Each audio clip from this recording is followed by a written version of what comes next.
So it's just down here. When Chris Scott bought his new house in Middlesbrough, he had no idea what he was to find at the bottom of his garden.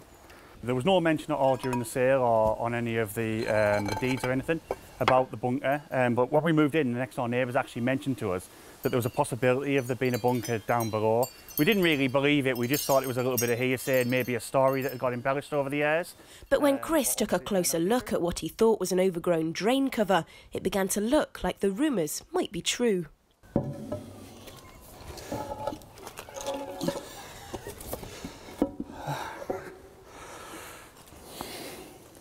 So it was actually my builder who convinced me to open it up. We had a little discussion in the garden. I didn't really want to because I thought it was a drain. But he said, let's have a look anyway. Initially, the shelter was flooded out. The predecessor used it to water his garden, so Chris was told. So once we pumped all the water out and we entered, we came into this room. We noticed it's about 5 metres by 2.5 metres and about 6'2" tall.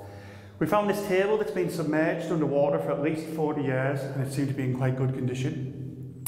As we looked around, we noticed that there's some light switches, so it had internal lighting. There's also some snorkel devices as well for helping the people in here breathe, obviously once the doors were shut. We then discovered a second room with a wooden door. We broke through the wooden door and we entered into the second chamber.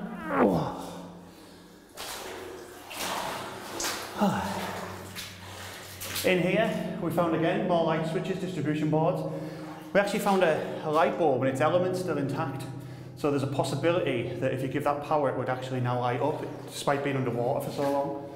Once we looked at the rest of the shelter, we found that there was actually another metal door at the end. Once we managed to break it open, we discovered a lot of rubble behind it, so obviously we don't know how far that goes. So it could go right down the street? Could go right down the street, or it could just be a secondary escape hatch in case the first one gets blocked in a bombing raid. Right. I hope it does go right down the street. It'll make my house worth millions.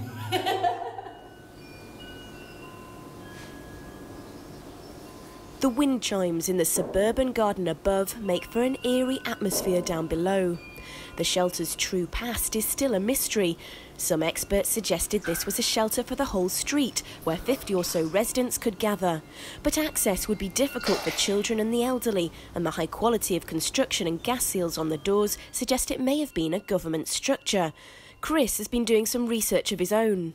What it might have been is the government, due to fear of invasion in the 1940s, actually built small team shelters, so you'd have a small team of 3 or 4 people. And the reason it's in 2 rooms is the explosives would be kept in one room and the people would live in the other.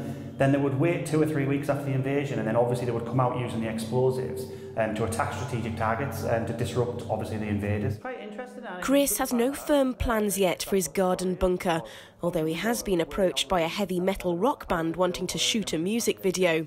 The National Trust have also agreed to visit. Perhaps they will throw some light on the shelter's history.